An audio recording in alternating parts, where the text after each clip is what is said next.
Sean ustedes bienvenidos a esta entrega especial del Colegio Abierto de Filosofía, proyecto que desde 2012 cuenta con el ánimo de generar espacios que inviten a la reflexión pública en torno a temas que podemos considerar valiosos.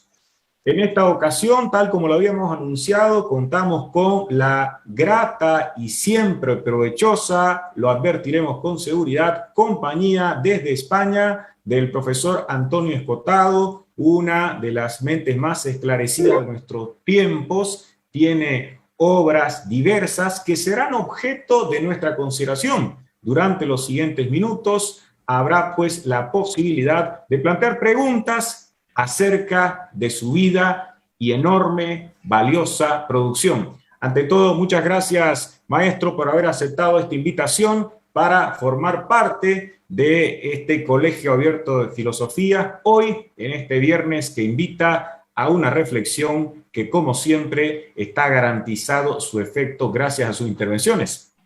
Bueno, pero no vuelvas a decirlo, me pondré colorado.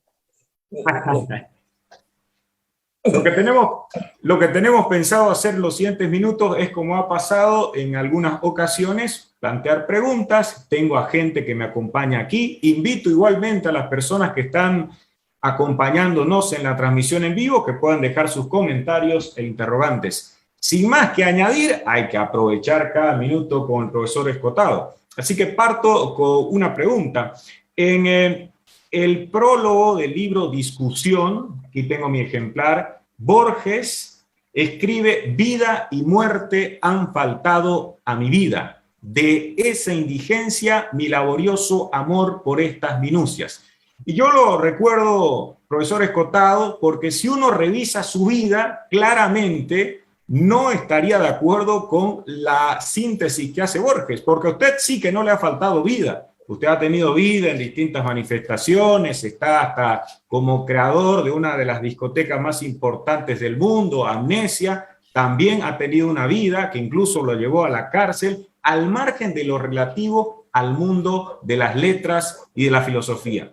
La pregunta entonces tiene que ver con el valor que usted concede al placer en su vida.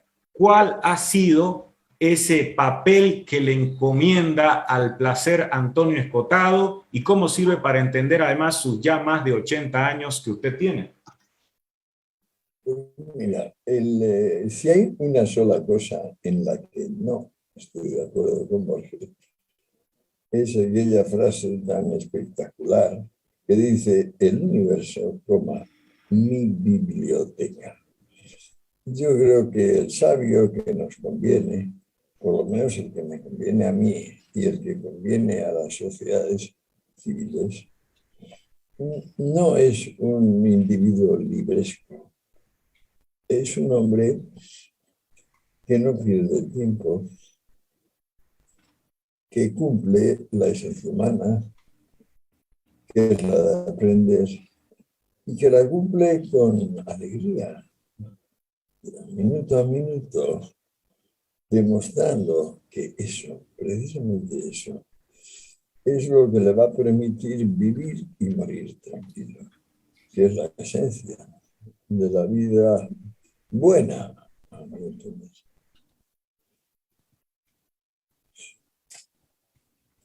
A propósito de lo que menciona, esta relación de la vida buena y del aprender, usted en su adenda del libro Caos y Orden manifiesta frente a críticos que habían planteado observaciones al respecto que usted sería un autodidacta en casi todos los ámbitos. Esta declaración en nuestros tiempos podría resultar particularmente indignante para quienes creen que lo único que cabe es la hiperespecialización.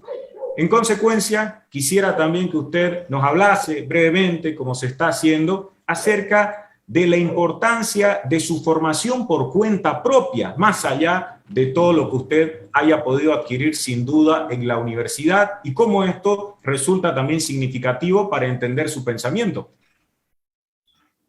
Pues mira, yo es que he tenido también ahí una suerte una suerte en el sentido de azar, pero favorable, porque a la curiosidad infantil, que creo que es un instinto, o sea, que está arraigada a lo más natural, a lo más elemental del ser humano, mi curiosidad se vio siendo satisfecha por muchas cosas, pero en la práctica luego, por circunstancias, como ir cambiando de país de morada, donde estaba con mis padres, ir adquiriendo nuevas lenguas que me abrían nuevas biografías, y luego cosas tan tremendas, por ejemplo, como la casualidad de ser uno de los traductores de Naciones Unidas y destinado en la JIFE, o sea, la Junta Internacional de Fiscalización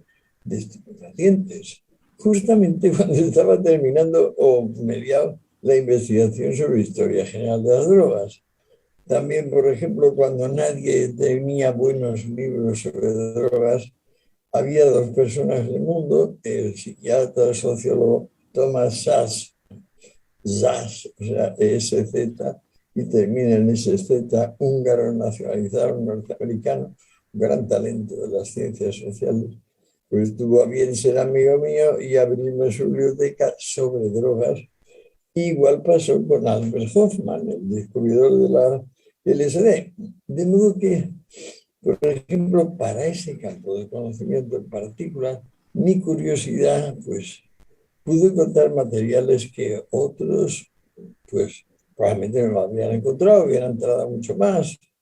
Y eso que ahora con el algoritmo de Google es muy fácil. Si se le pregunte correctamente, te va a contestar correctamente. Que esa pasión que yo tenía de niño por la curiosidad nunca fue indiscreción. Siempre estuvo rodeada por circunstancias que le permitían profundizar más y más.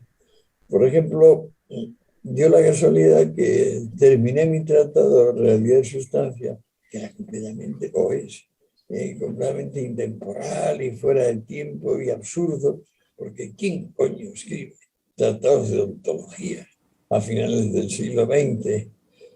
Y sin embargo se estaba produciendo el cambio de paradigma que vino con Prigogine y con Mandelbrot, que es lo que se llama ciencia del caos, teoría del caos, teoría de la complejidad. Y también, qué casualidad, estaba yo ahí cerca de estos personajes, con nombres y apellidos en algunos casos. O sea que en este sentido he sido privilegiado, porque a la pasión por saber y a la certeza de que esa pasión minuto a minuto ejercida te permitía tener una vida libre y encima novias muy guapas y encima ganarte la vida correctamente y encima ser independiente. Bueno, es una circunstancia, una más, para que pueda decir que me siento al término de una vida cumplida. Pero cumplida en el sentido, digamos, más prosaico de la palabra. O sea, yo buscaba saber y acabé sabiendo. Muchas gracias, Marcelo. Gracias, don Antonio. Yo he leído con mucho placer el último libro, entiendo, de sus conversaciones con Ricardo Colmenero, que se llama Los penúltimos días de Escotado, ¿no? Realmente es un libro maravilloso por la informalidad y la profundidad que trata. Y hay una parte que me gustó mucho y me llamó la atención porque realmente usted dice cosas que son totalmente incorrectas desde el punto de vista político y me gustaría profundizar en eso. Hay una parte donde usted dice que las mujeres guapas e inteligentes están completamente en contra de la tontería de que el hombre es un violador nato. Y eso a mí lo que yo entiendo es que usted expresa que la mujer bonita sabe que hoy día el estatus general de la mujer es mejor que en el pasado. Y usted asevera que todos estos movimientos indignados de Me Too, de feminismo o lesbofeminismo, como usted dice, tienen detrás a mujeres feas. Entonces, y que además los medios replican esto que es una minoría. Pero, y lo hacen parecer. Perdona si te interrumpo un momento. Feo es un estado de ánimo, igual que guapo. En Ibiza nos llamábamos guapos porque nuestro estado de ánimo era el de no ser sectarios, el de no tener dogmas, el de no tener jefes. Y entonces es otro el rostro y el cuerpo que se te queda cuando te comprometes con la libertad o cuando no.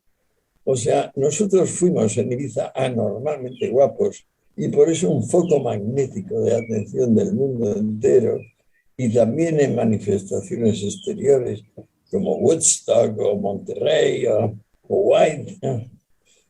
Porque teníamos el ánimo textualmente de haz el amor, no la guerra. Y en aquel momento, en plena Guerra Fría, era lo único que se podía decir corto y contundente. De modo que, no sé, me queda la sensación de haber pertenecido a una generación, los baby boomers que lo llaman, muy favorecida por las circunstancias históricas, porque luego por el otro lado estaba toda esta tontería peligrosísima de que la propiedad es un robo y el comercio es su instrumento, donde lo que no se dan cuenta es que la alternativa al comercio es guerrear, o sea, es pegarse unos con otros, robar. O sea, no hay otra forma de mantener el suministro de bienes y servicios que o bien el derecho de obligaciones y contratos, o bien yo soy el más fuerte. Y te lo voy a demostrar con mis tropas. Sí, te había interrumpido. Termina, por favor. No, bueno, buena la aclaración. Entonces, este estado de fealdad y de trauma es más un estado anímico, emocional, espiritual que algo físico, ¿no? Perfecto, ¿no? Buenísimo. Claro, nada, cero físico. No, perfecto, me queda clarísimo. Entonces yo quería hacerle entonces cambiar la pregunta para hablarle algo sobre los chinos. También dice algo muy interesante usted donde señala que esta ciudad china de Shenzhen, donde se hace el 50% de los teléfonos celulares, nada menos, pasó de un per cápita de $1 a 25.000, ¿no? Realmente es una cosa espectacular, fruto de la China moderna de Deng Xiaoping. Ahora, usted dice una frase que para mí es luminosa, donde dice los chinos son los acreedores del mundo. Y a mí me preocupa el modelo chino como un modelo híbrido, autoritario y capitalista al mismo tiempo. ¿Usted cree que el futuro de la humanidad va a tender a que este tipo de modelos se impongan? Pues miren, lo que pasa es que creo que lo que no tenemos derecho es a juzgar nosotros como si fuera un defecto de los chinos el que sean más o menos demócratas. Yo saqué como conclusión genérica del Tao Te Ching justo lo contrario de lo que encontraba en Heráclito por la misma época, porque viene a coincidir cronológicamente Lao Tse y Heráclito. Entonces, igual que en Heráclito dice, despierta, estáis dormidos. El consejo del Tao es más bien, príncipe, deja al pueblo donde está. No te pongas a ilustrarle, va a ser peor. Esta sensación no es que sea exactamente antidemócrata, es que pertenece a un grupo de cuestiones que en nuestras culturas se han tratado muy poco, porque es evidente que es absurdo que tenga el mismo valor el voto de una maruja o un marujo, como decimos ahí, analfabeto funcional, que el de Einstein. Es ridículo. Pero por otra parte, es el mal menor.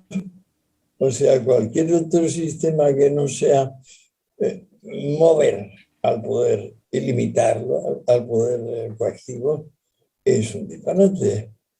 De modo que remedios buenos para nosotros no necesariamente son remedios buenos para los demás. Y entonces a mí lo que me está sorprendiendo de China es que está sacando adelante un incontenible proceso de desarrollo, de creación de clase media, finalmente, y con un ritmo y unos plazos jamás imitados siquiera, ni por Inglaterra en el 18, ni por los Estados Unidos en el 19, 20. O sea, lo de China es inaudito. Es inaudito porque además va acompañado del win-win, o sea, aquí vamos a ganar los dos. El único problema, dice el premier chino, es si usted sabe qué es lo que usted quiere. Porque yo sí sé lo que quiero. Yo quiero que haya comercio en paz. No estoy tan seguro de que usted quiera eso mismo. Ojalá lo quiera. Pero en todo caso, hacerse el acreedor en vez de sumarse a los deudores, como sucede, por ejemplo, clarísimamente en Argentina, desde el tiempo de Perón, pues bueno, ahí está la diferencia. Por ejemplo, cuando creas un sistema político donde empiezas diciendo, ya está bien de que la economía gobierne al hombre, ahora será el hombre quien gobierne la economía. ¿Cuál es la consecuencia de esto? Para empezar, que tienes una moneda que se derrumba estrepitosamente, que nadie la acepta. Y entonces comienza un proceso de acelerado cambio social y político que termina en curvas demográficas desfallecientes. ¿Cuándo no? En curvas demográficas que durante un breve tiempo van hacia arriba, pero como cuando los árboles se enferman y entonces sacan más semillas de lo adecuado, como manifestación de esa enfermedad que tienen de ese ir a morir. Y entonces si hacían 3 semillas, ahora pasan a hacer 30, pero un breve periodo, porque ya no da para más. Eso le ha pasado a la humanidad en 2 o 3 fases. Muy concretamente, durante la larga Edad Media, esta contracción demográfica.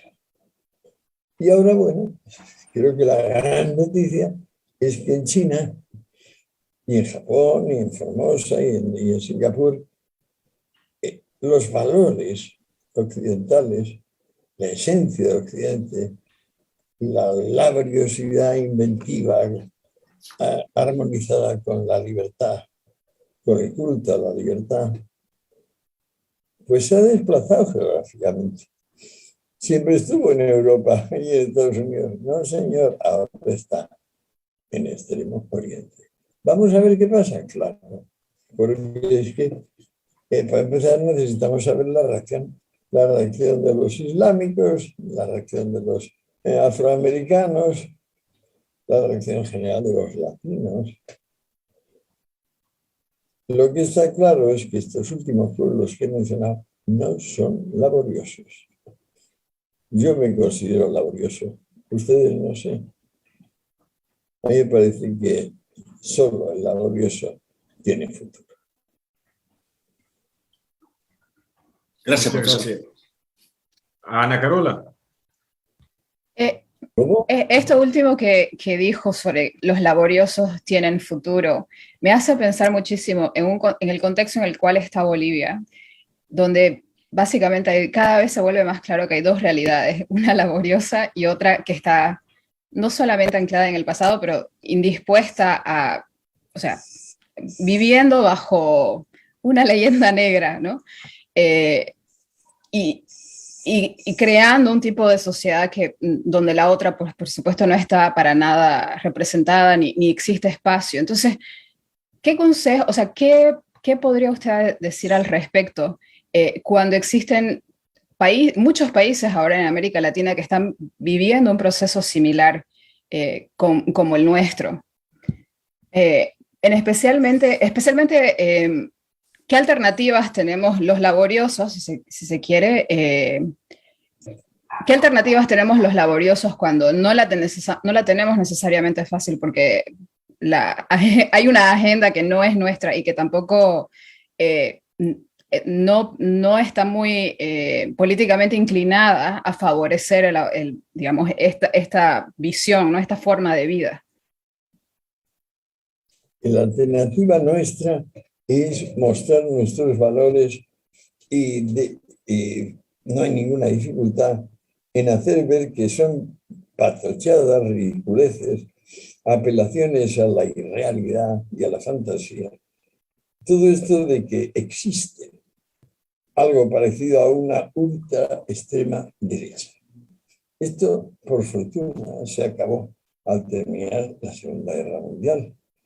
La tragedia, al terminar la Primera, fue que quedaba un periodo indeterminado terrible de entreguerras, donde se produjeron obras enormes de literatura y de arte, porque el ser humano estaba en una encrucijada, mujer, y no había salida. No la había. Todo el mundo se levantaba de la mesa en familia después de cenar con hambre, con rabia, con insomnio, porque no había futuro. Las monedas se habían reventado y las personas de buena voluntad, yo me incluyo, y pensábamos que el mundo mejoraría compartiendo. No nos dimos cuenta de que era un terrible error, que por una parte excluía a todos los demás del proceso de iniciativa, de la creación de posibilidades, de la solución de problemas. Es como si de repente, pues eso, pensamos que Maduro o el señor que también en Bolivia tiene una mente suficiente como para llevar bien el mercado del algodón, el del azúcar, el de los astilleros, etcétera, etcétera. No se toma en consideración lo prosaico, lo práctico, lo inmediato. Y esto es absolutamente preciso. O sea, es imposible acertar si no se confiere a los seres humanos en la esfera económica una autonomía, un margen de autonomía prácticamente total.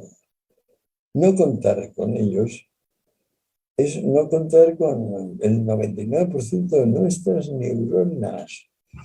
O sea, pensar que Castro y su hermano, Fidel, digo, van a solucionar o con ayuda de Guevara mejor la balanza de pagos cubana, o que lo va a hacer el general Perón o sus equivalentes, es simplemente no pensar. Digo, no, tú estás mal de la cabeza. O sea, ¿qué es esto? La oferta y la demanda que odias tanto. Pues es simplemente una manera de saber cuántos elementos de esta y aquella cosa hay en tal o cual lugar. Lo otro, lo de yo diré cuáles son los precios de las cosas y qué hay que importar y qué hay que exportar. Es un yo mando, pero es que mandar sobre qué, si no sabe nada. Aquí vuelve a ser capital el entendimiento humano. Y el entendimiento humano está repartido entre sus individuos. O sea, cualquier otra cosa es un peligro, pero no, peligro de derrame cerebral masivo, que es lo que sucede, por ejemplo, en Nicaragua o actualmente en Caracas. Y todavía no se han dado cuenta. Bueno, por eso hemos perdido en España 2 elecciones con Sánchez, porque se vota contra. Hay que votar, y concretamente en España hay que votar a favor de Vox, pero forzando la mano de manera que Vox se defina como lo que es. Y entonces no tiene más que dos opciones. O somos los conservadores, pero sin la hipocresía del PP, del Partido Popular, o intentamos una vez más hacer una fusión de los ideales liberales con los principios socialistas, socialdemócratas. Dentro de un momento, no voy a permitir que esto termine sin mencionarlo, os voy a recordar de dónde viene la estupidez de hablar de extrema ultra derecha. Pero ahora me gustaría oír a más personas, profesor, yo que estoy hablando todo el rato y me quedo con las ganas de escucharos. Señores, atacad, por favor. Bien, excelente.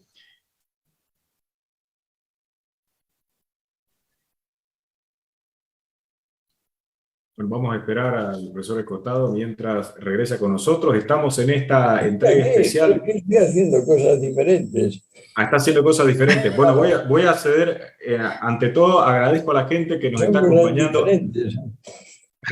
Agradezco a la gente que nos está acompañando en la página del Colegio Abierto de Filosofía. Hay algunos comentarios y preguntas que van a ser lanzadas. Y enseguida doy la palabra para que se sume, incluyendo críticas como corresponde, que así lo está exigiendo el profesor Escotado, a Diego Villarroel. Diego.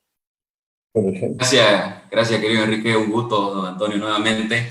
Yo quería hacer una consulta con relación a los enemigos del comercio. Recientemente finalicé el primer tomo de Los enemigos del comercio y identifiqué un concepto que lo veo como en parte hilo conductor de algunos elementos de la obra, ¿no? Y que es relativamente ajeno, si quiere, a muchos ámbitos intelectuales aquí en Bolivia, ¿no? Y es el concepto de los órdenes espontáneos, ¿no? Y su antítesis, los órdenes deliberados, ¿no? Y yo veo que usted hace constante referencia a ciertas instituciones que nacen sin un diseño previo, ¿no? Como el dinero, el derecho, los burgos o la Liga de Hansa, digamos, que usted lo muestra como un gran ejemplo, una organización gigantesca que se autoorganiza y no hay nadie que tenga un papel de control central sobre esos órdenes. Y mi pregunta es si nos pudiera ayudar a conceptualizar un poco qué son esos órdenes espontáneos y cuál es el papel del concepto del orden espontáneo en la historia de la propiedad privada, ¿no? Y si quisiéramos ir un poquito más allá, ¿cuál es la situación actual de ese concepto en la sociedad en la que vivimos en este momento, ¿no? Claro, el orden espontáneo corresponde a la parte del espíritu que Hegel llamaba espíritu objetivo. Es decir, que es anónimo, que es impersonal, y no por eso es profundo y determinante.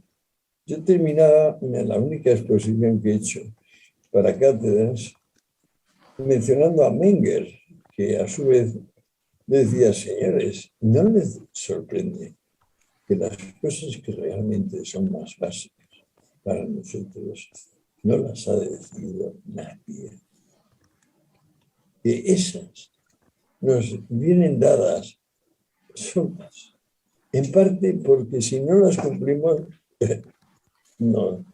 nos encontramos con catástrofes sociales e individuales, y en parte porque luego la experiencia nos va convenciendo de que eso es lo sensato, pues la humildad, el no estimarse más de lo justo, que es una de las constantes de estos miserables mesías autonombrados que la humanidad ha ido apareciendo sin parar desde hace tanto tiempo. Mesías autonombrados, vuelvo a decirles, este es un personaje singularmente odioso. Y sin embargo florece y reflorece y vuelve a florecer. Yo quedé contento al terminar Los enemigos del comercio, porque con el mero hilo de quién dice esto de que la propiedad es un robo y el comercio es su instrumento, simplemente con mi trabajo, que fue mucho, por eso me tomó más de 20 años, trabajo exhaustivo de ver momento histórico a momento histórico quién había dicho eso y por qué. O sea, ¿qué era él en ese instante y en qué círculo se movía?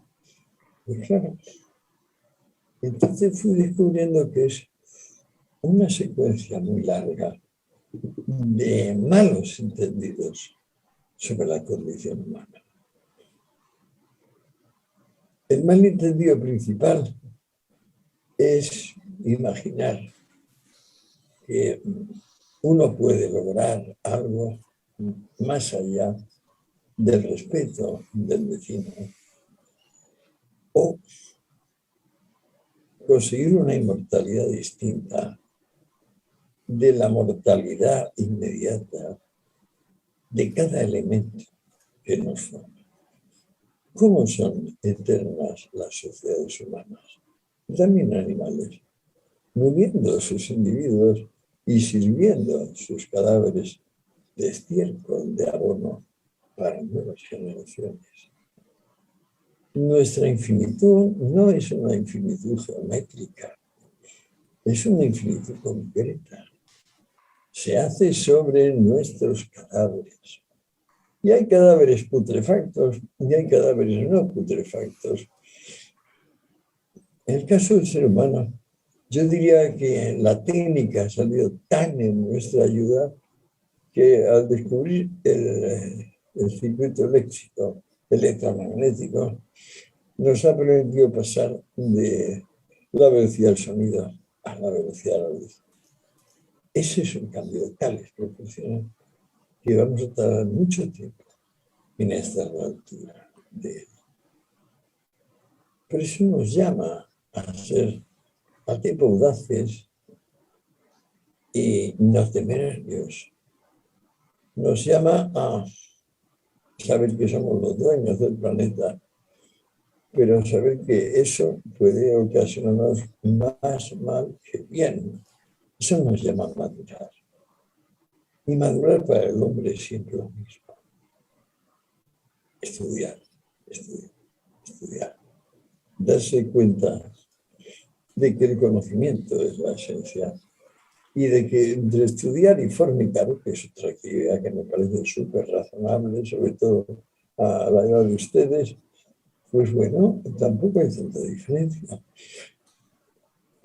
Creo que hemos llegado a una etapa de la humanidad donde por alguna razón los tontos siguen aferrados a fantasías.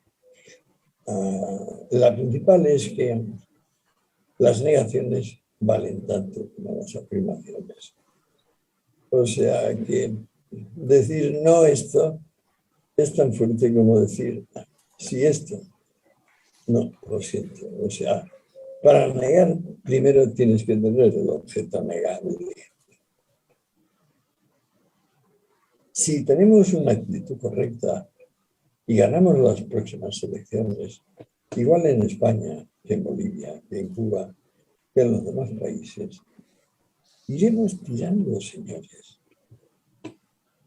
En 1937, en su famoso seminario, Alexandre Cosset, donde han puesto las grandes luminarias francesas, quizá Camus, pero sí, seguro, otros muy famosos como Lévi-Strauss, Lacan.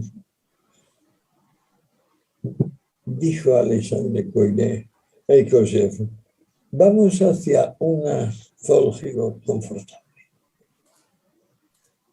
Pues sí, el plan Marshall introdujo un zoológico confortable. Y en eso estamos viviendo. Los tontainas nos llaman la atención sobre 4 gatos que lo están pasando muy mal de hambre, o en el lago Titicaca o en el lago Victoria. Muy bien. Eso es una especie de incidencia parcial que no interesa al mundo porque es una cosa muy pequeña. ¿Cómo logramos que el inmenso dominio sobre la naturaleza que ya tenemos, lo confortable del zoo, no significa que el zoo también incluya cosas tan poco confortables como lo políticamente correcto, lo posmoderno, la discriminación en las leyes?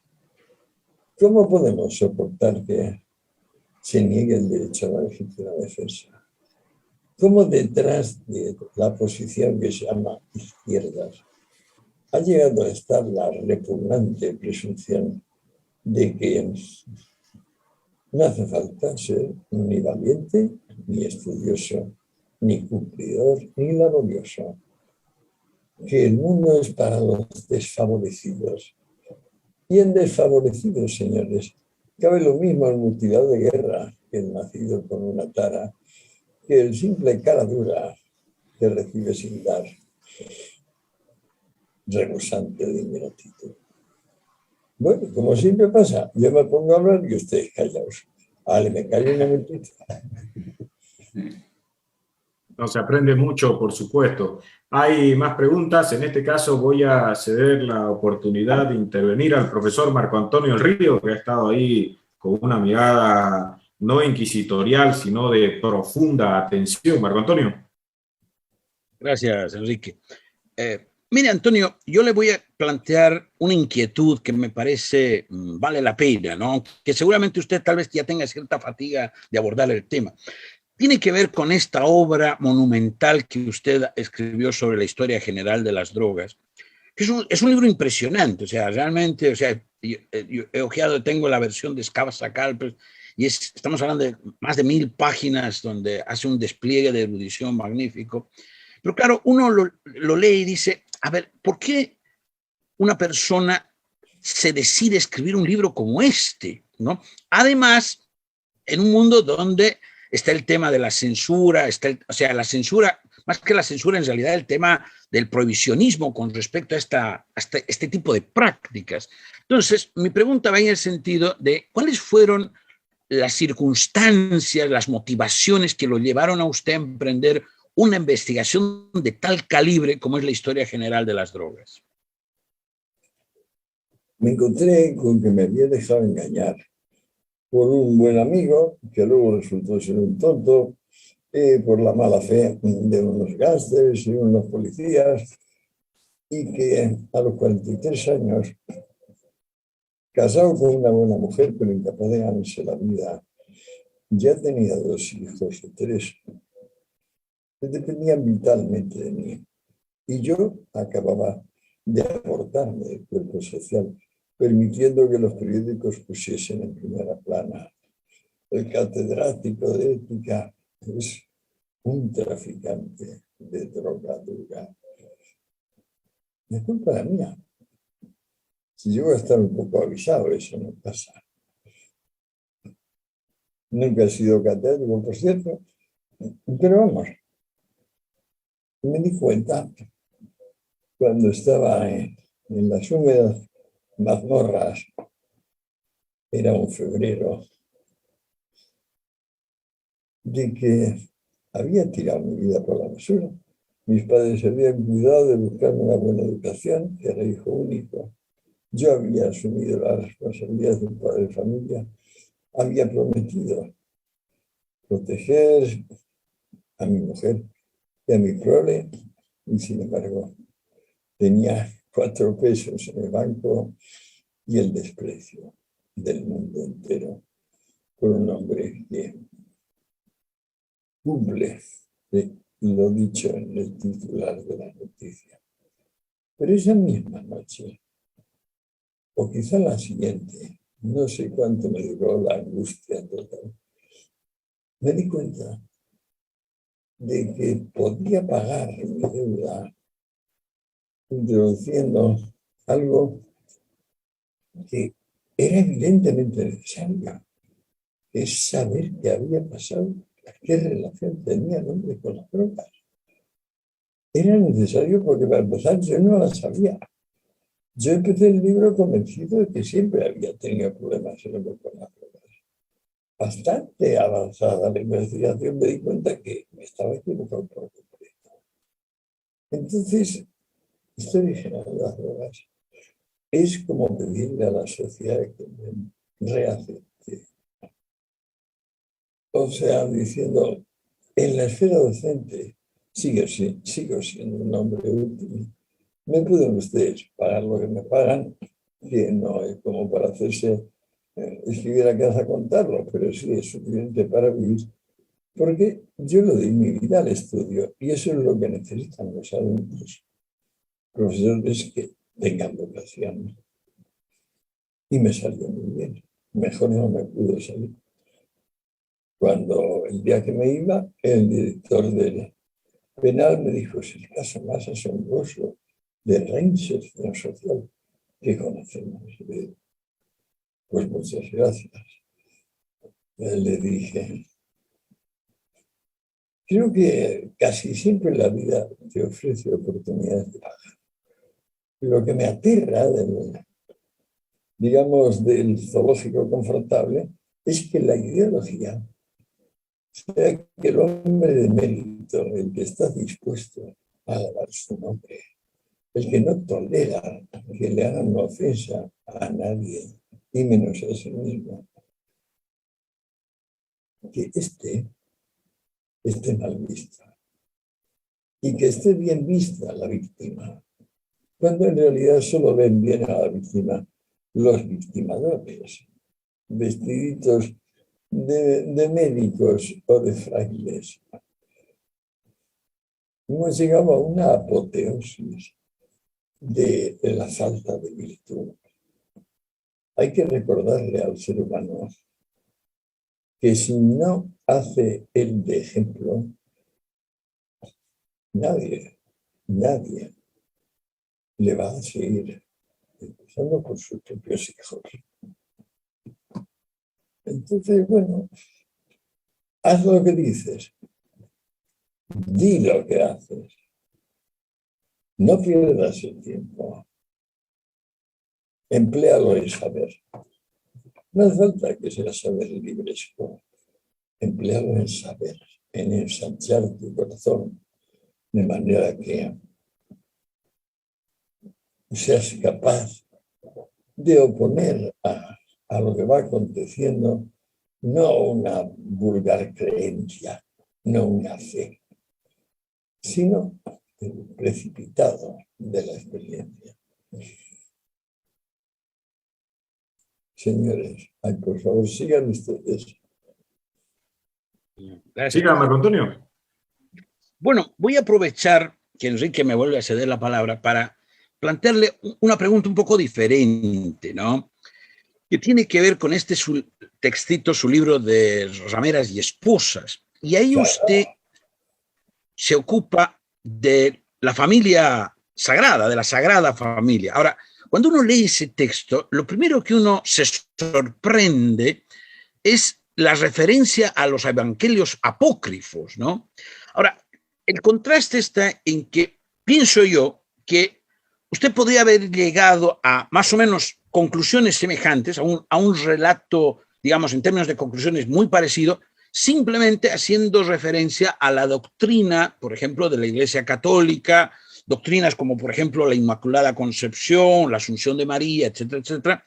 Pero usted optó por este detalle, digamos, que me parece que no es menor y que responde a alguna intencionalidad de escarbar en una literatura prácticamente desconocida, digamos, que es precisamente la de los evangelios apócrifos. ¿Cuál sería la razón por la que usted decidió entrar en esa literatura y no irse por el lado, digamos, de la mariología, ¿no? La dogmática oficial de la Iglesia en cuanto a María? Bueno, en realidad no es que yo elija. En general, toda mi obra no es esto o lo otro. Toda mi obra es esto, lo otro y lo demás. Toda mi obra. Eso es lo que yo llamo no dogmático. O sea, abarcar el conjunto de lo real, dar como definitivo ¿qué? El resultado. El resultado de las cosas, lo que acaban siendo. Tener los ojos bien abiertos a lo que acaba siendo. A mí me parece que es una forma de ser dichoso. A mí ahora con los 80 tacos que tengo y tantos achaques, me consuela. Me hace pensar, ¿le puedes hablar a terceros de tu experiencia? Porque, claro, no es un concurso de loros, repitiendo sus respectivos credos. No hay credos, por lo menos para mí, y no la hubo a mi juicio. Y eso es lo bonito del movimiento que yo representé en su día.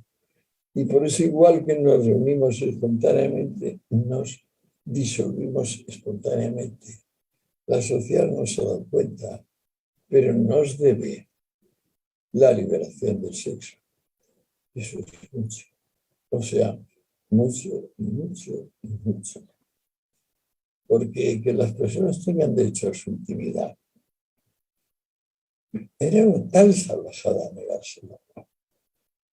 Ahora, bueno, claro, como nos ha pasado, resulta que hay que ser transgénero y pobre gente, son frivolidades. Por fortuna, los transgéneros son un porcentaje ínfimo del grupo social y hasta hace 30, 40 años era la población donde se cebaba primariamente el suicidio de los seres humanos. Porque sí, es muy raro nacer con un clítoris del tamaño de un pene del tamaño del clítoris. Esto es una auténtica tragedia y llevarlo adelante en términos antropológicos, sociológicos, pues, no se puede frivolizar con esto. Y estamos frivolizando con, por ejemplo, con las relaciones del varón y la hembra. Esta versión de que, como decía, podemos volver a los feos guapos, pero desde una perspectiva más profunda. Frivolizando con que la discriminación positiva.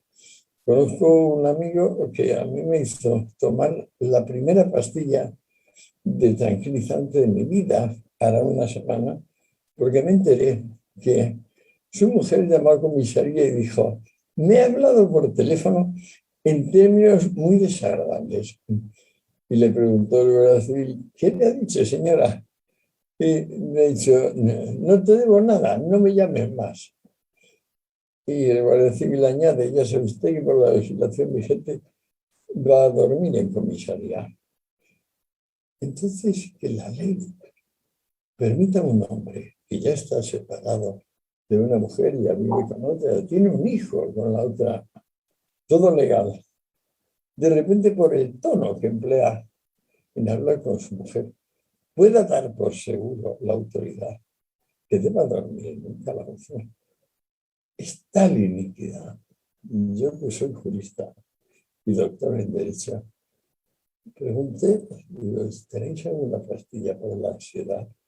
Tengo un ataque de ansiedad, tengo una vergüenza, pensando dónde están los hombres, dónde se ha metido la humanidad, qué magnitud de miseria, qué reino de mustios eunucos hemos llegado a dejar que se produzca. Como todas estas pobres mujeres que dicen: no, tiene que ser sí, sí, sí.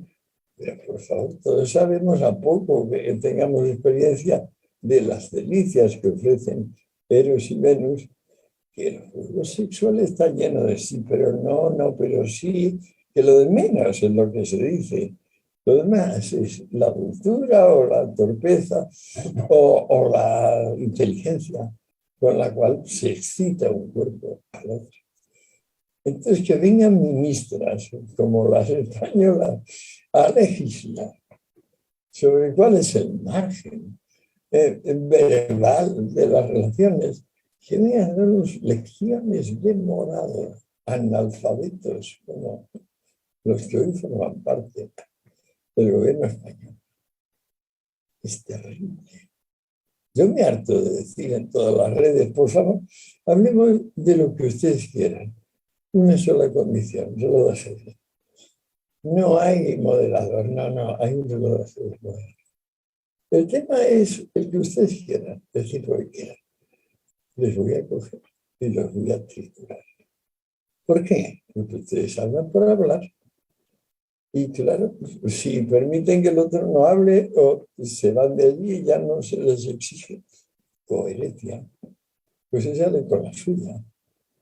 Y tanto el vulgo, es decir, las malucas y los malucos, como los jovencitos que no saben bien qué querer, pues votan en las elecciones. Y ya por 2 veces hemos tenido el tándem Iglesias Sánchez. Qué cosa más increíble, señores. Ustedes tienen con el Evo Morales algo parecido, pero no se han dado cuenta de que la condición humana es enorme, es grande, mientras tenga la libertad y la valentía como banderas, y que en el momento en que deje de tener esas banderas es una cagarruta.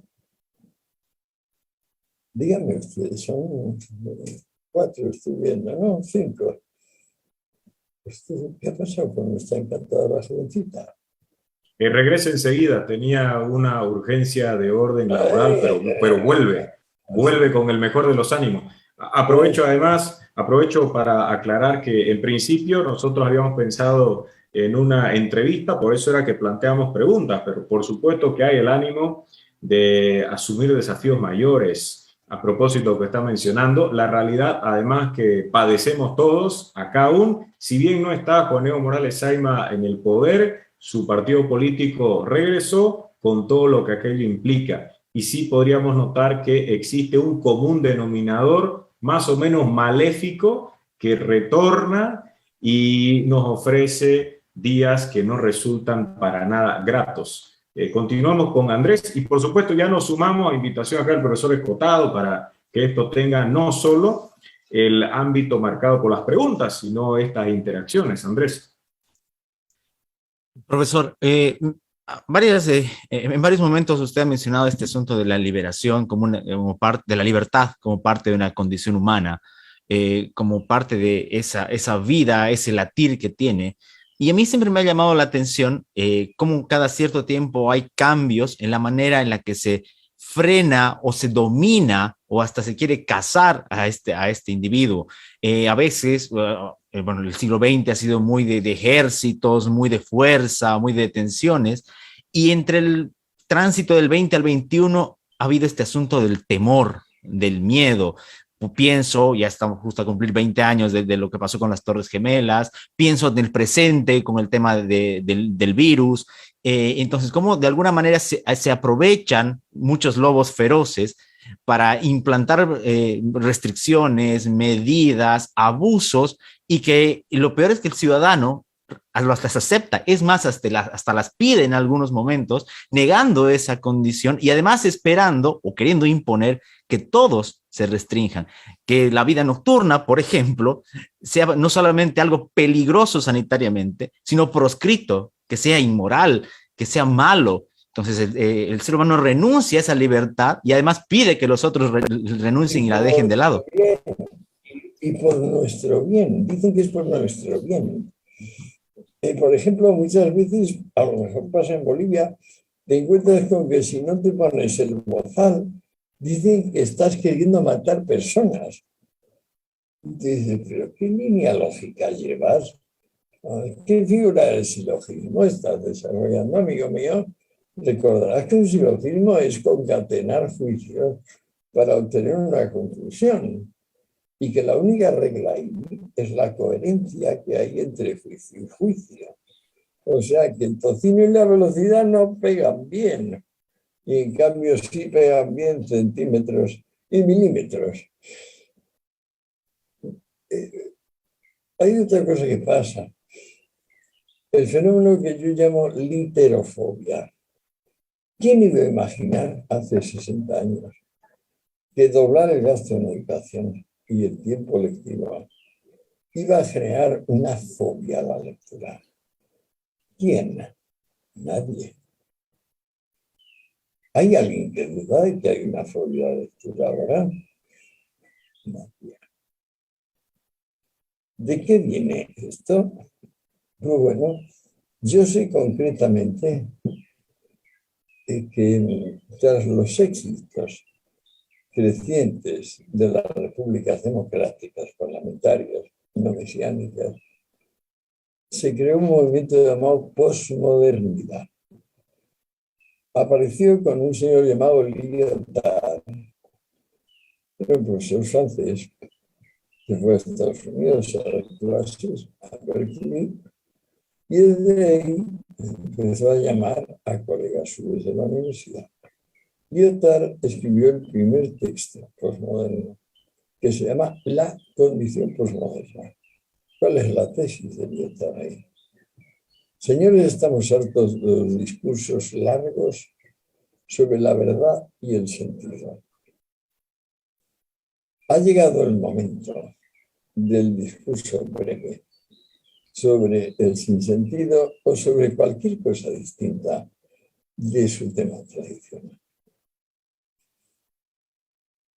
Es tan increíble luego constatar que eso es lo que se enseña desde entonces en las universidades. Más.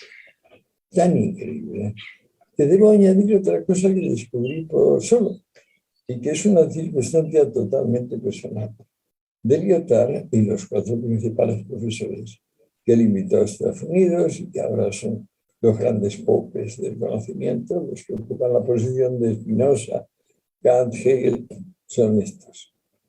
Louis Althusser, toda su vida aterrado, según dijo el diario póstumo que publicó llamado L'Avenir durera longtemps, es decir, el futuro tarda mucho. El porvenir es largo, también hay una traducción.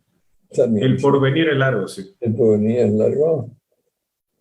Bueno, como él había estrangulado con sus manos a su esposa, aprovecha para explicarnos que su vida era una sucesión de tragedias, porque él había nacido queriendo ser profesor, pero luego, claro, al principio tenía que leer para ser profesor, pero cada vez que intentaba leer le dolía la cabeza, se dormía, se aburría, se mareaba.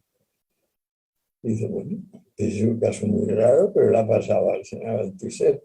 Y también es muy raro que estrangula a su esposa. Bueno, pero ¿qué le pasó a Foucault, su compañero? Foucault no pudo leer su tesis doctoral. ¿Por qué?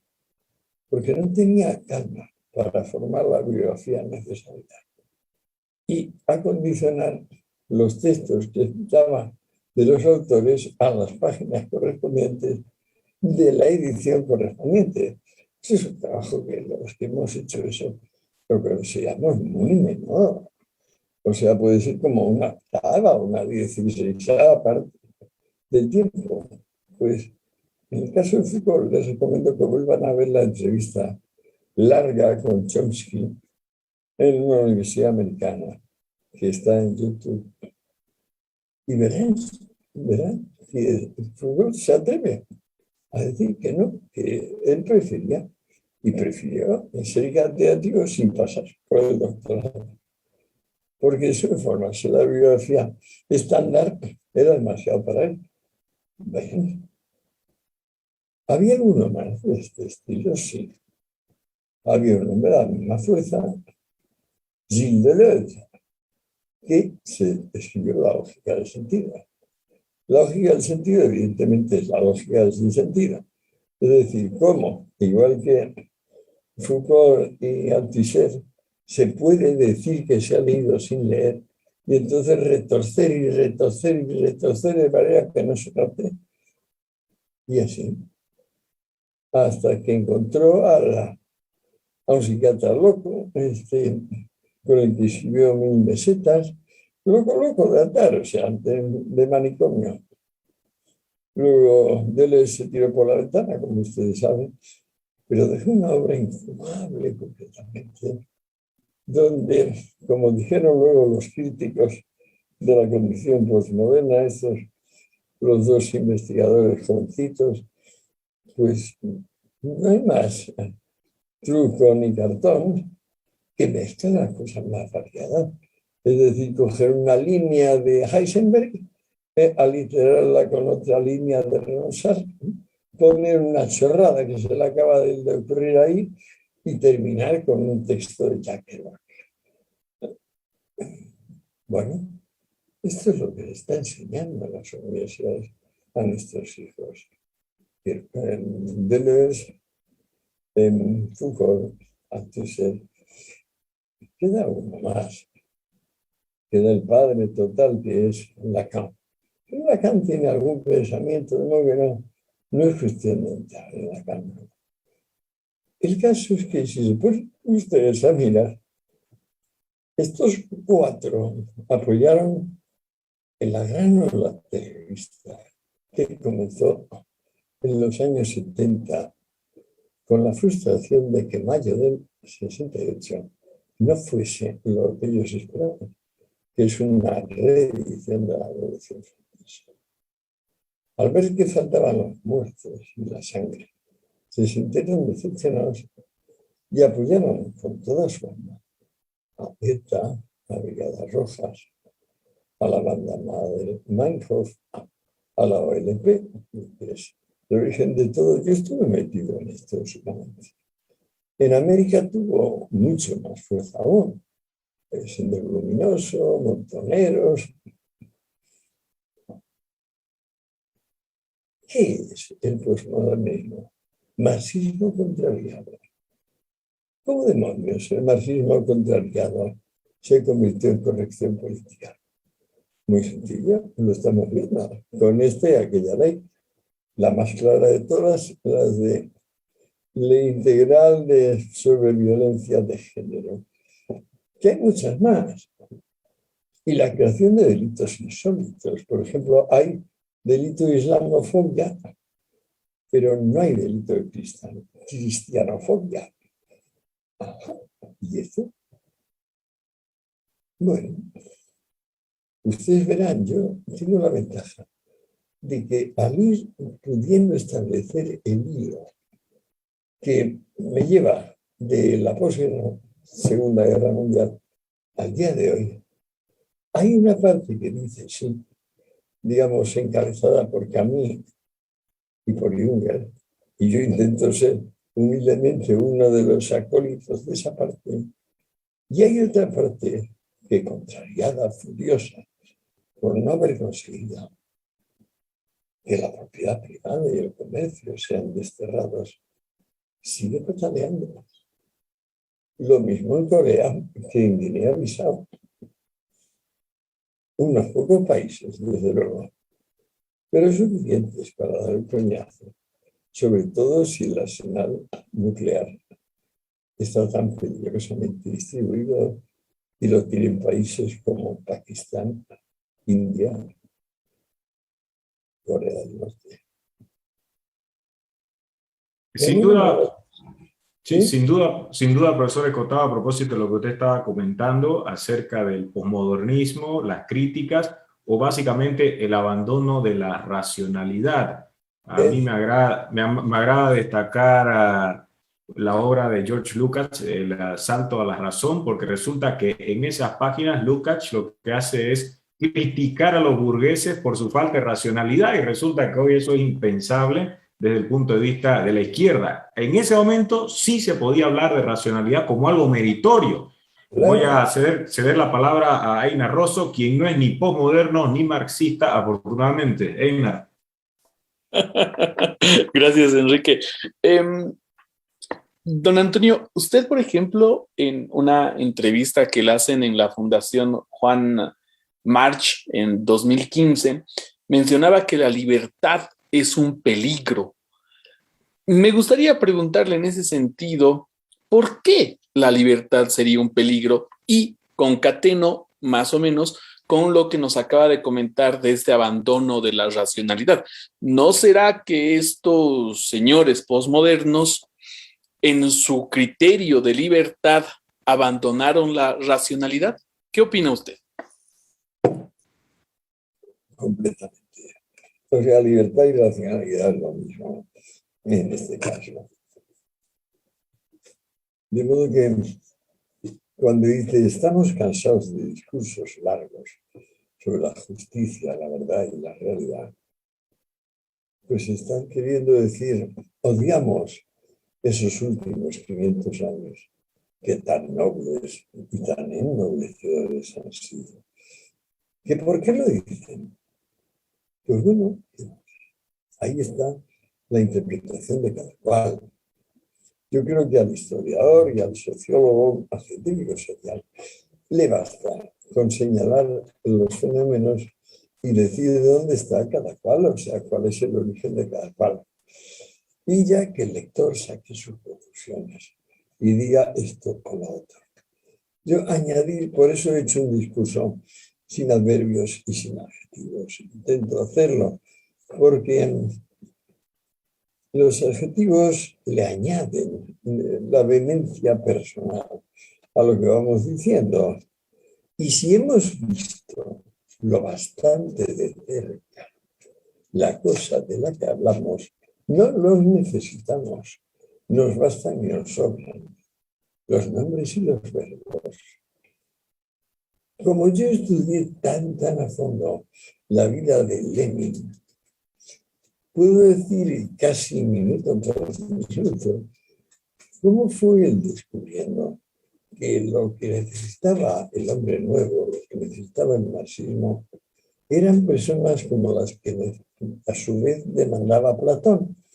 Personas que en ningún momento dejan de mirar hacia el amo, diciendo, ¿qué mandas, amo? ¿Qué manda?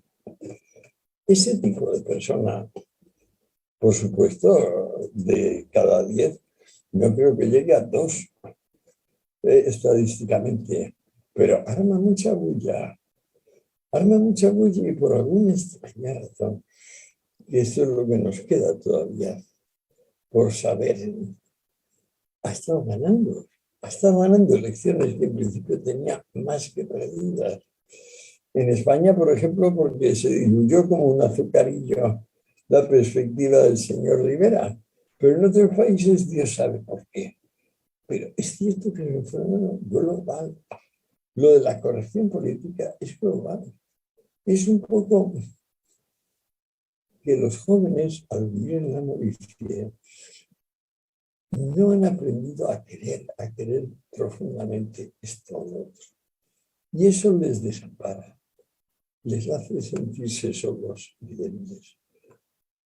También es cierto que los marujos y marujas, que son gente como yo, un poco más jóvenes, cuando son analfabetos y ven siempre la misma cadena de televisión, no se dan cuenta del regalo que es Internet y de cómo podrían disfrutar enormemente viendo, por ejemplo, documentales en la tele. Simplemente cuantísimo más disfrutarían.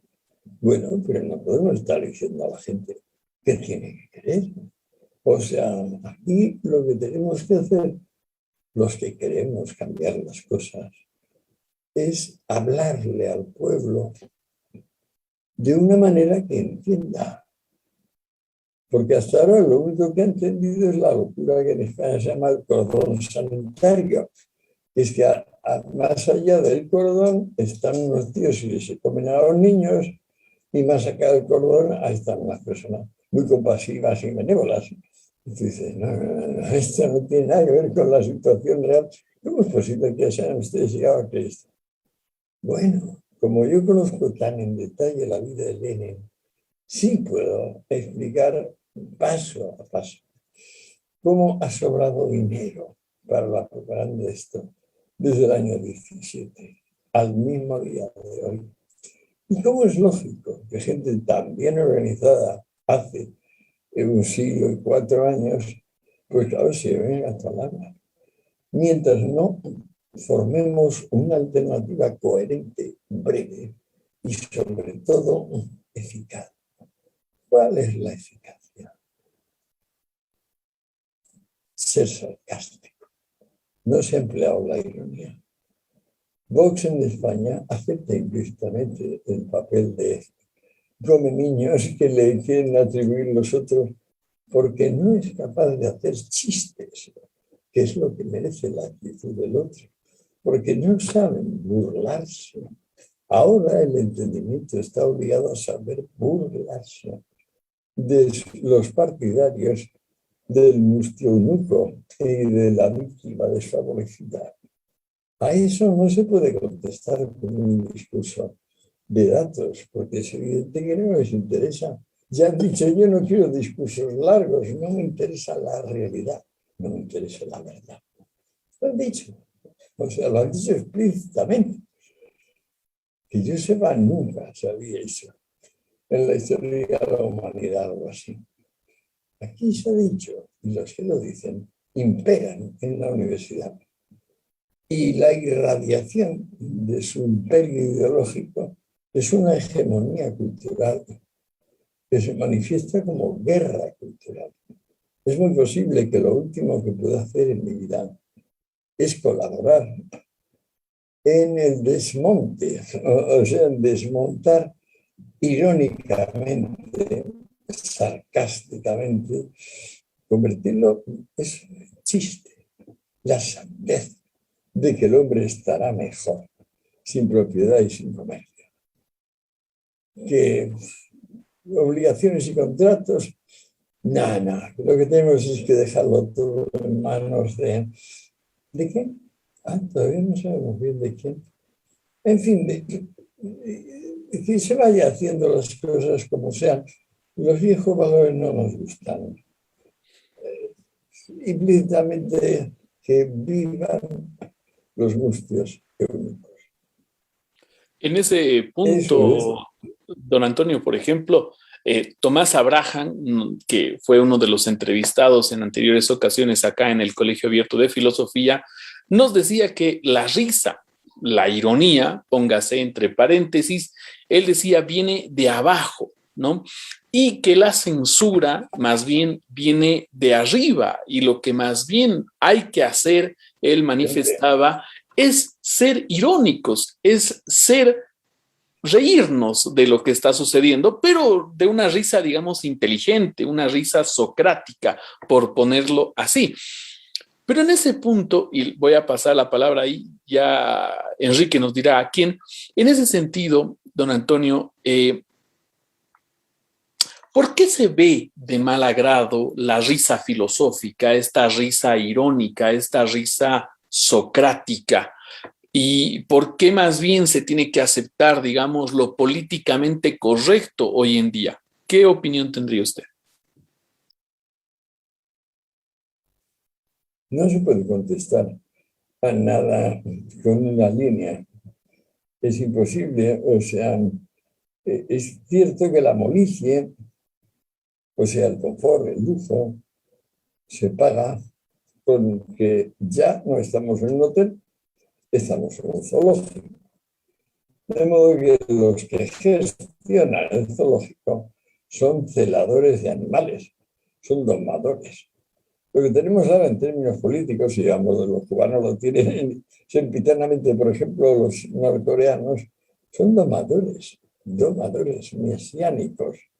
Que el pueblo se siga creyendo esas sandeces, mientras está obligado a economatos peor abastecidos cada vez. Y siga. Demuestra que ahí el ser humano pues tiene sus limitaciones.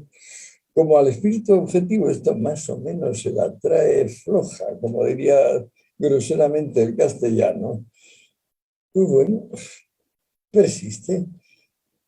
A mí me parece que desde que se descubrió Internet, la razón de que no se haya hundido el mundo en la infinita deuda donde están todos con todos, es que se producen sin cesar empleos, donde menos lo esperábamos.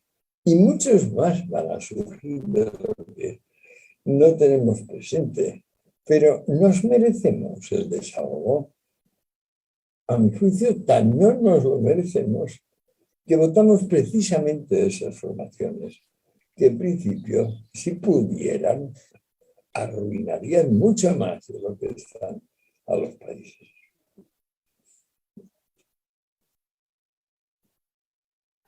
Seguimos con Marcelo. Gracias.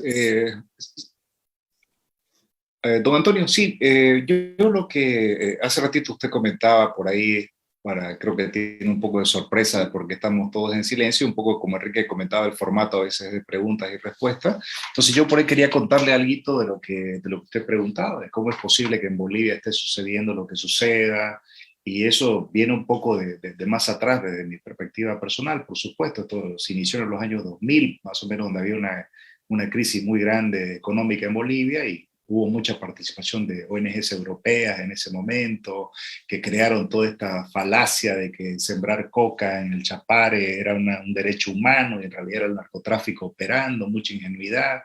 Y bueno, finalmente... Como Morales, ¿no? Morales, sí, ese fue... el sindicato de cocaleros, si no me equivoco. Sí, y muy fuerte, ¿no? Entonces, en su momento eso tenía mucho influjo de corrientes europeas de pensamiento. Tuvieron por acá también Pablo Iglesias, Monedero, dando vueltas. Entonces, y después ya pasó lo que pasó, donde hay casi una franquicia cubana operando, digamos, y el apoyo de China, de Rusia. Entonces, y desgraciadamente hace poco hubieron elecciones, y sí, hay una parte de la población boliviana mayoritariamente andina, que tiene una tradición de ese totalitarismo incaico que era colectivista, entonces que de alguna manera se siente identificado más con un líder autoritario que con la democracia. Y por supuesto otra parte que es de todo Bolivia, que no es una parte específica, que usted lo dice en algunos de los libros, ¿no? Son gente que busca seguridad en tiempos donde hay mucho miedo y tienen terror porque es como con el COVID, o sea, el miedo sí está ahí para defendernos del dolor. Si el miedo es irracional, no solo no nos defiende del dolor, sino que lo multiplica. Que el ser humano no lo sepa todavía, después de todo lo que ha pasado, pues es asombroso. Pero junto con la literofobia, acontece modernamente el fenómeno de que pues no interesa, como dice Lyotard, no me interesan los discursos sobre la justicia y la verdad. Y ante una persona que dice eso, ¿qué puede uno decir? Pues no tengo nada que hablar. Lo único que tengo que hacer es ganarte las elecciones. Es la única que tengo. Y también darse cuenta de que los chinos son muy especiales y nos están dando una lección imborrable al resto del planeta. De cómo han sacado de la miseria de 1.400 millones de personas, pues nada, les quedan, decía la película que estaba lloviendo hace unas horas, 3 millones de personas en pobreza extrema. 3 millones. Igual que Sensena pasaba de $1 a 25.000, pues pasamos de la miseria generalizada a que solo hay 3. Bien. Hay la esfera del conjunto de los pueblos y luego hay la subjetividad, cómo vamos interpretando las cosas. ¿Quién iba a decir que dolerse por el bien ajeno y alegrarse por su mal pudiera llegar a tener estas extensiones, pudiera llegar a consagrarse por las leyes? ¿Quién iba a decirnos que la envidia podría llegar a llamarse discriminación positiva y a ser aplicada, y que los poderes judiciales no se iban a insurgir y a decir no estoy dispuesto a aceptar leyes injustas? ¿Quién nos iba a decir que todos iban, que una mayoría de las personas elegidas para el gobierno iban a ser angustios o eunucos? ¿Quién nos lo iba a decir? Pero es que es el caso. Yo, por ejemplo, aquí las circunstancias me dejaron solo en un chalet porque cerraron todo. Y yo, en principio, tenía un restaurante al lado, pero el restaurante lo cerraron. Y entonces me encontré con que era un anciano de 80 años, medio impedido, completamente solo. Yo no conduzco por el Parkinson.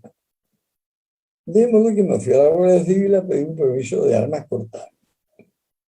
Y me dije, ¿para qué quieres permiso de armas cortas? Y dije, evidentemente porque hay muchas personas que imaginarán que tengo dinero o cosas apetecibles y querrán cogerlas.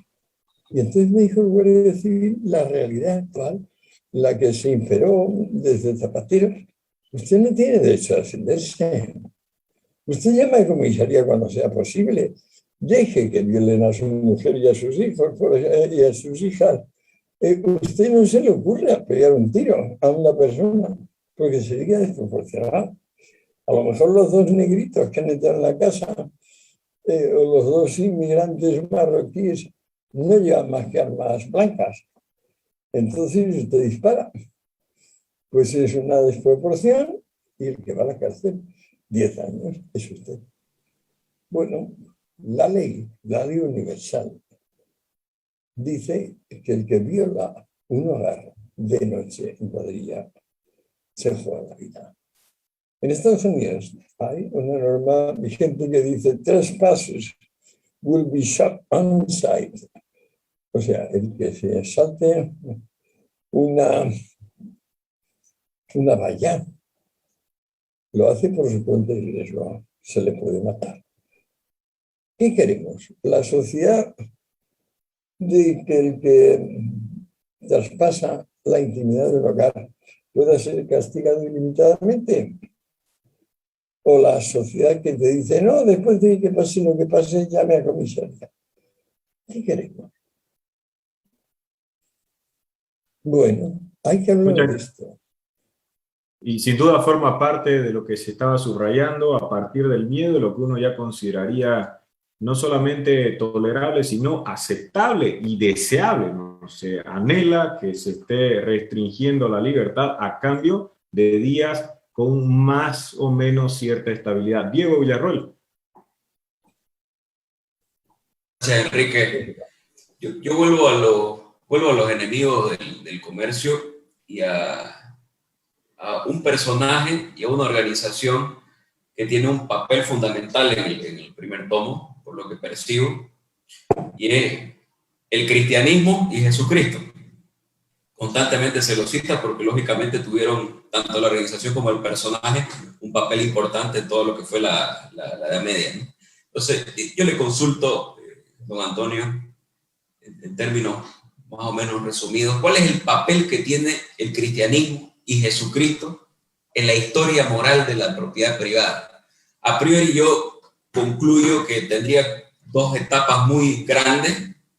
Una primera, que es la que usted denomina el cristianismo pobrista, que rinde un culto al pobre y que el pobrecito tiene la puerta de los cielos asegurada, y que castiga, digamos, también a la pobreza, también a la gran mayoría de la población. Y una segunda etapa en donde se transforma el cristianismo, y ya no solamente no es pobrista, sino tiene una perspectiva positiva de cara al comercio y a la propiedad privada. ¿Nos podría comentar al respecto? Y tal vez cuál es el inicio de esta segunda fase.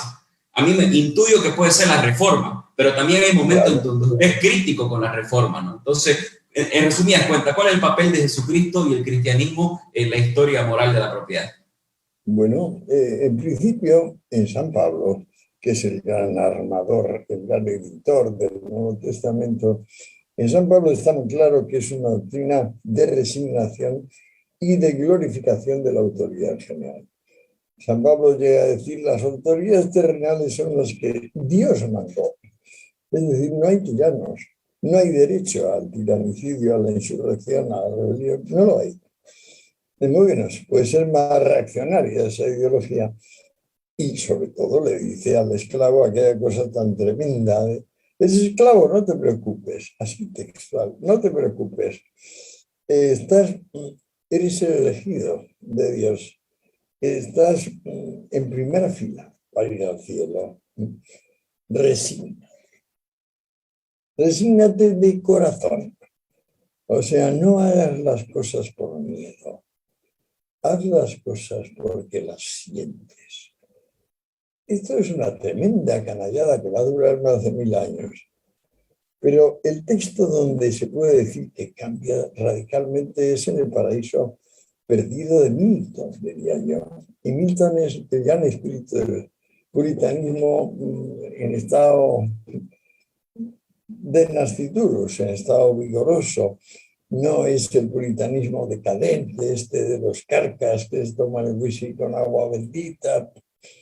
No, Milton es poderoso y hace un cambio sustancial en la historia bíblica e introduce en su narración a un ángel que cuando son expulsados del paraíso Adán y Eva les dice, la serpiente tenía razón, os haréis como dioses comiendo el fruto del árbol prohibido. Tendréis que cargar con la aceptación del dolor y la muerte, pero así habrá esa mediación entre lo divino y lo humano, que es lo propiamente religioso, lo digno de ser luchado y tenido por bueno, justo y verdadero.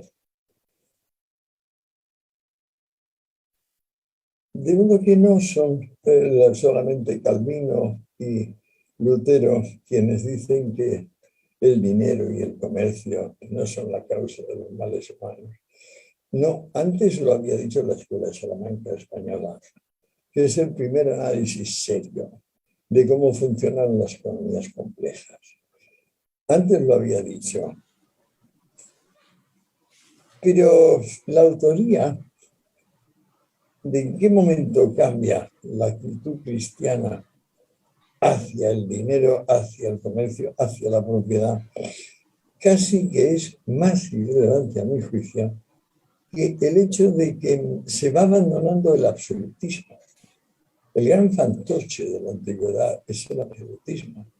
Los japoneses, hace relativamente poco, hace 40 años o así, les pasaron un referéndum sobre las bombas atómicas y si, qué pensaban de lo que habían hecho los americanos. Y la respuesta mayoritaria fue 2 y 4 bombas valían la pena para quitarnos lo que no soportamos, el absolutismo, que era intemporal y eterno en Japón. Esa ideología absolutista es lo que hay detrás del marxismo también. Lo que pasa es que el marxismo le da como una pátina científica, atea, que no tiene el absolutismo en y por sí. Históricamente, los japoneses, como sabéis quizá, tienen más del 90% de aceptación del American Way of Life. Y lo que pasa es que en Japón los valores que en Estados Unidos valían en los 50, en los 60, en los 70, en los 80, en los 90, y que han dejado de valer recientemente, vale más que nunca ahora. Igual que en Singapur, igual que en Formosa, igual que en Corea del Sur. Compárense Corea del Sur y Corea del Norte. Como se podía comparar Alemania del Este con Alemania del Oeste. ¿Cómo es posible que alguien no tome en cuenta eso? Que se sigan diciendo estupideces. Yo, claro, como desde que me metió mi hijo en las redes, en YouTube, en Twitter y en Facebook, porque hay muchos comentarios de cada vez que salgo. Hay muchísimas personas convencidas de que el comunismo nunca se ha enseñado de verdad. ¿No te das cuenta? Que el comunismo no se ha enseñado de verdad. Los enemigos del comercio, si va a ese detalle, muestra como 72 países concretos se hicieron comunistas. ¿Y qué se siguió de ello? 72. Pues nada, ahí estamos, da igual. Entra por un oído y sale por el otro. No estamos peleando contra una teoría del mundo, estamos peleando contra los partidarios de la incoherencia, que de paso son gente que no sabe ganarse la vida y cualquier cosa que sea pillar. Les parece estupendo. No saben ser laboriosos. Muchas gracias, don Antonio, por darnos estas reflexiones en relación a todo lo que también usted ha producido, que ha sido diverso y de muchos campos.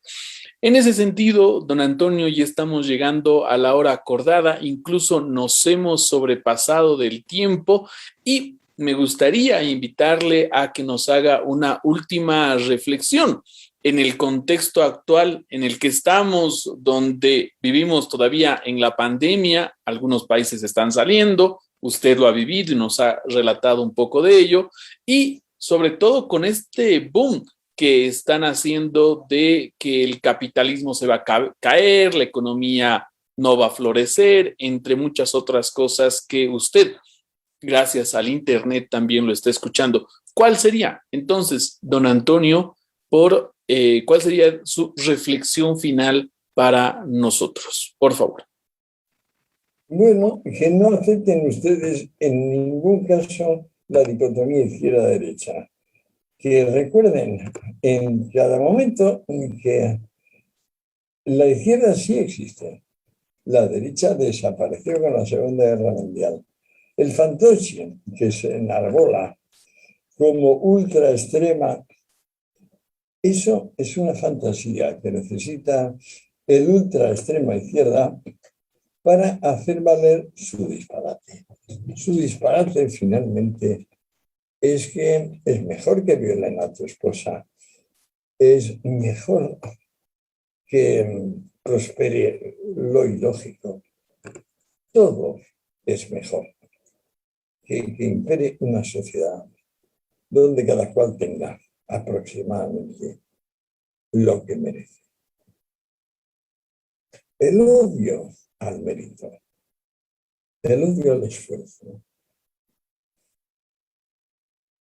la amnesia respecto de todo lo que sea logro con sacrificio. Por ejemplo, la actitud de América ante Cortés, Hernán Cortés. Siempre he dicho que cuando las heridas no cierran, dan el mejor indicio de la calamitosa salud de ese cuerpo. Si nosotros tuviéramos la actitud que tienen en México, por ejemplo, ante Cortés, pensando en los germanos, en los romanos, en los helenos, pues estaríamos en el mismo nivel que ahora estos pobres helados Titicaca, diciendo lo que dicen, el lesbofeminismo chicano, por ejemplo.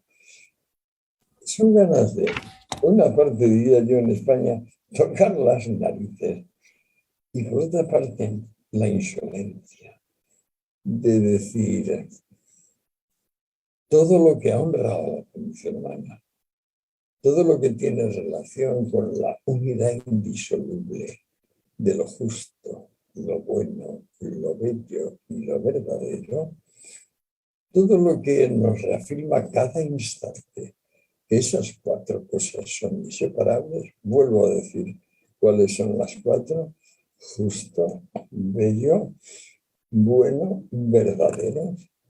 Siempre ha sido la misma.